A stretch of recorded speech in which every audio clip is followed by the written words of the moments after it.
जंगे अज़ीम दस्तक नहीं दे रही है, आ चुकी है। और मैं चूँकि कभी मैंने क्लेम नहीं किया और अल्लाह मुझे क्लेम करने से बचाए, लेकिन जितना कि मैंने उसको पढ़ा है और चूँकि मेरी बेसिक फ़ील्ड और एस्कटोलॉजी है, एंड टाइम्स, तो मुझे पता है सरवर अंबिया सरकार ख़त्मी मरतबत बादशाह कौनैन ने आखिरी दौर की जंगों के बारे में क्या कहा हुआ है। रिसालत माब सरवर अंबिया सल्लल्लाहु अलैहि वसल्लम बादशाह कौनैन की अहादीस में वैलल अरब वैलल अरब वैलल अरब जो 3 मरतबा सरकार ने फरमाया, और ये वैलल अरब वाली हदीस बड़ी लंबी हदीस है और इसमें बहुत कुछ बयान किया हुआ है। और वो जो वैलल अरब का मतलब है अरब बर्बाद हो गया, अरब बर्बाद हो गया, अरब बर्बाद हो गया, 3 मरतबा फरमाया था। इन हदीसों को अगर जोड़ें ना तो इसमें एक बहुत बड़ा नाम है शेख इमरान हुसैन, जो आज भी मौजूद हैं। शेख नाजिम साइप्रस में होते थे, शेख हशाम अमेरिका में होते थे। इन तीनों ने बहुत काम किया हुआ है।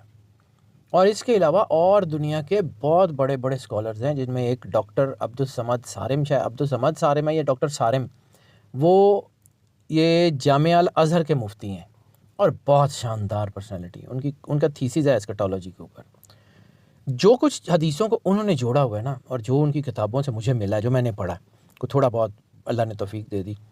रिसालत माब सरवर अंबिया सल्लल्लाहु अलैहि वसल्लम की मुख्तलिफ़ रैंडम हदीसों में 3 कबीलों का जिक्र है, और उन हदीसों का मफ़हूम ये बनता है कि इन 3 कबीलों की वजह से ख़ित्ता अरब तबाह होगा। उन कबीलों के नाम है अब्द कैस, बनु हनीफ, बनु तमीम। अब्द कैस के बारे में एक और हदीस है। सरकार ने नाम लेके कहा था, सरकार ख़त्मी मरतबत बादशाह कौनैन सल्लल्लाहु अलैहि वसल्लम ने, मैं अब्द कैस की औरतों को बुतों के आगे थिरकते हुए देख रहा हूँ। फिर एक और हदीस है कि ख़ित्ता अरब उस वक़्त तक बर्बाद नहीं होगा जब तक अरब के बादशाह बुत परस्तों के साथ मिलकर बुत परस्ती न शुरू कर दें। अब्द कैस कहाँ आबाद है? AI के किसी प्लेटफॉर्म से, गूगल से किसी से पूछिए कि अब्द कैस कहाँ आबाद है, it will tell you UAE। Okay, temple कहाँ बना है? सारा कुछ हो रहा, कोई शक ठीक है। दूसरा कबीला जिसका सरवर अंबिया सरकार ख़त्मी मरतबत बादशाह कौनैन की हदीसों में नाम मिलता है, और आपने कहा था कि ये ख़ित्ता अरब इसमें तबाह होगा। उसके आगे भी 3 और हदीसें बताता हूँ, लेकिन फ़िलहाल ये वो है बनु हनीफ।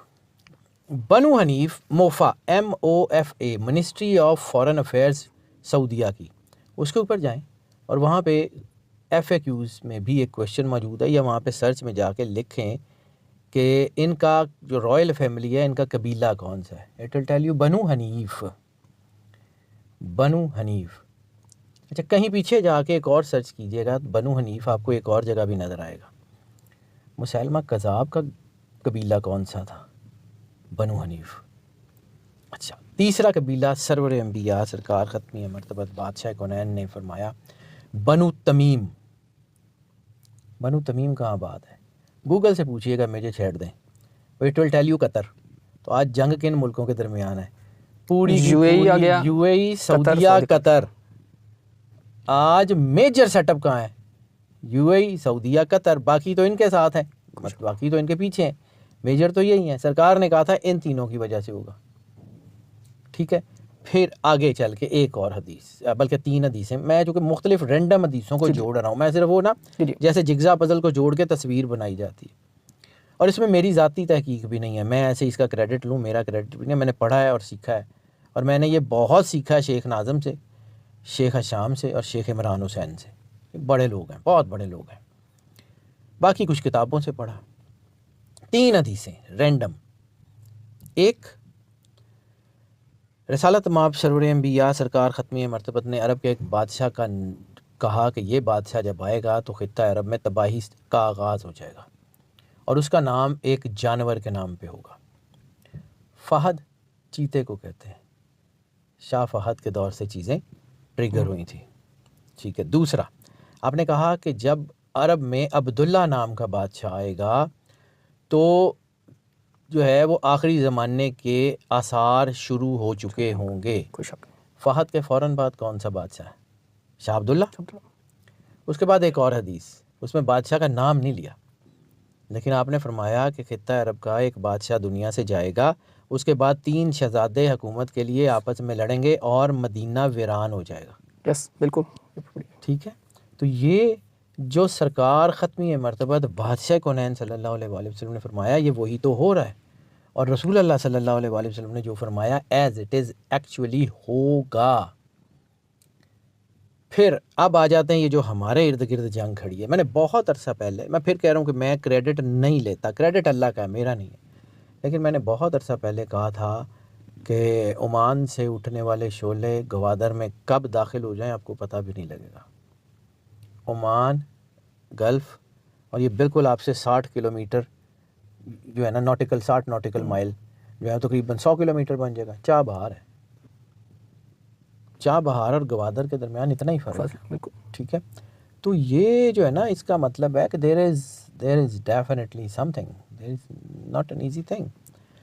उसके बाद जो है ये जो हालात चल रहे हैं, इसमें जंग, फ़ारस की जंग, तो कभी कभी ऐसा होता है कि चिड़ियाँ बाज को मार देती हैं, ख़ुद भी मर जाती हैं, कोई नहीं है, ख़ुद भी वो मर जाती हैं, लेकिन बाज का गरूर तबाह करके मरती हैं। तो इस वक्त बड़े बड़े जो थे उनका गरूर तबाह हो गया, ईरान का कुछ नहीं रहा। लेकिन ईरान जिसका तो टफ टाइम उन्होंने अमेरिका और इसराइल को दे दिया, ईरान जिसका मानने वाला है ना, तो मुझे ईरान के ज़िम्न में इफ्तिखार आरिफ साहब का एक शेर बार बार याद आता है, हुसैन तुम नहीं रहे, तुम्हारा घर नहीं रहा, लेकिन तुम्हारे बाद जालिमों का डर नहीं रहा, डर डर इनको कोई नहीं रहा। इस वक्त जो हालात चल रहे हैं, ईरान को बहुत मार पड़ी है। मेरा बड़ा लंबा अरसा तेहरान में गुजरा जी, और अब मैं जब तेहरान की तस्वीरें देख रहा था तो मैं पहचान ही नहीं सका कि ये वही तेहरान है। जितना खूबसूरत वो शहर हुआ करता था उतना ही वीरान हो गया, खंडर हो गया। इस वक्त ये जो हदीस हैं, ये जो मैं बातें कर रहा हूँ, ये कुछ जज्बाती बातें नहीं कर रहा, मैंने कुछ चीज़ें लिखी हुई हैं। ये जो फैसला कुन महाज है ना, इसके बारे में मैंने एक और बात कही थी, ये कुछ मैंने डॉक्यूमेंट बना के जी बिल्कुल।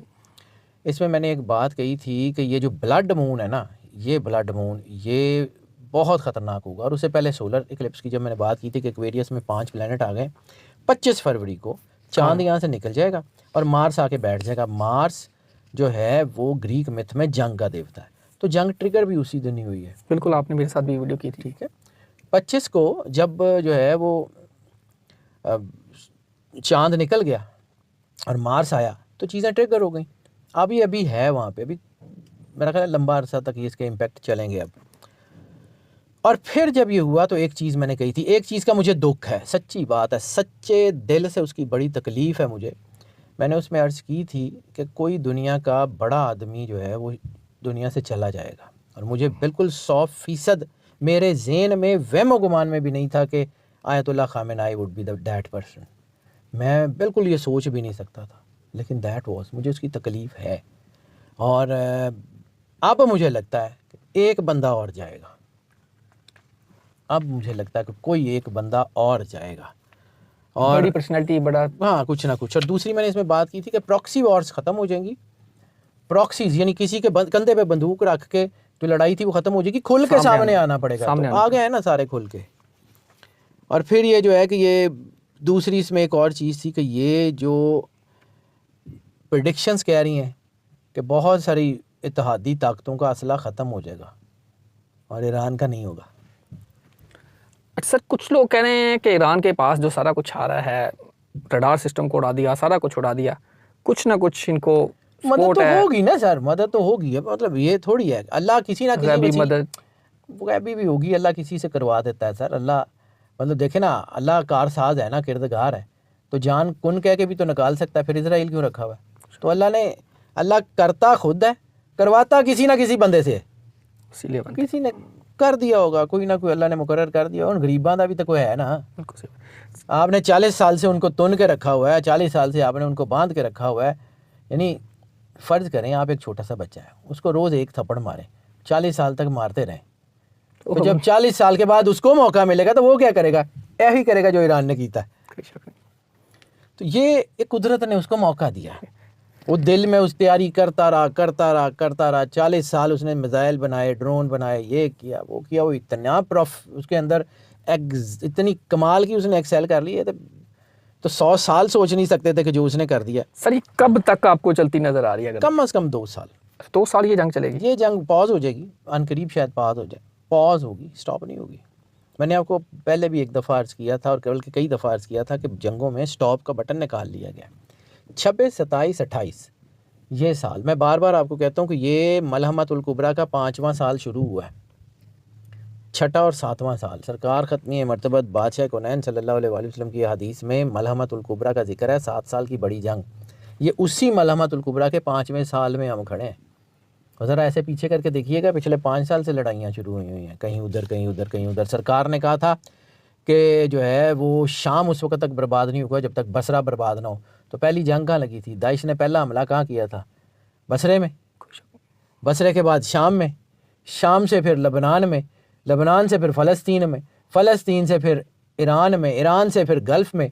और अब लोगों को ये बात मेरी बड़ी अजीब सी लगती है, लेकिन अगला टारगेट हम है। कबूतर की तरह आंखें बंद करके बैठ जाएं तब भी। माशाल्लाह हमारी आंखें खुली, अब हम अलर्ट हो गए हैं सर, अल्लाह ने कर देता है, ठीक है।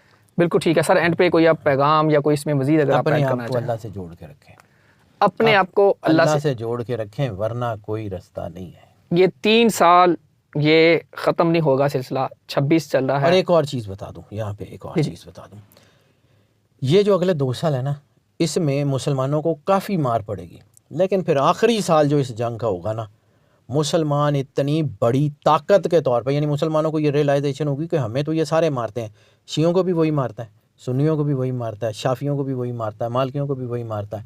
यानी हमास सुन्नी है, मारने वाला कौन? वही।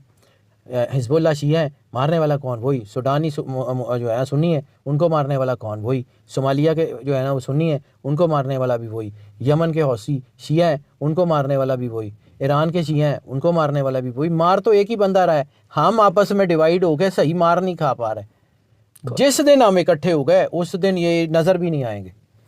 बिल्कुल जी जी जी, बस यही बात है, और तो कुछ भी नहीं। बस यही बात, अल्लाह से जुड़ जाएं, कोई शक नहीं। सर मैं एक और बात करूँगा, कुछ टिकटॉक काफ़ी देखते हैं, कुछ मुझे भी लोग कहते हैं या पता चलता है कि जी जाफरी साहब के कोई बंदे ने फ़ोन किया जी, वो कह रहा जितने पैसे दे दें ये कर दें, ये थोड़ा इसकी हकीकत। हाँ, ये मुझे भी आया है और ये बिल्कुल ऐसे ही है, और मैंने साइबर क्राइम में इसके ऊपर केस भी किया हुआ। वो कुछ लोग हैं जो मेरे नाम पे लोगों से बहुत पैसा ले रहे हैं, उन्होंने तो पैसा मैं नहीं कभी लिया, लेकिन वो ले रहे हैं। बहरहाल बात ये है कि मेरा सिर्फ एक नंबर है, उसके अलावा मेरे सारे पुराने नंबर सब बंद है। आप सर बोल दें ताकि दोस्तों सिर्फ को। एक नंबर है 0302-768 टेट्रा 6। इसके अलावा कोई भी बंदा किसी को भी कॉल करके ये पैसे मांगता है या कुछ कहता है, वो मेरा नंबर नहीं है, बल्कि उसके खिलाफ रिपोर्ट करें जी। उसके चैनल को रिपोर्ट करें और उसको बंद करवाएं।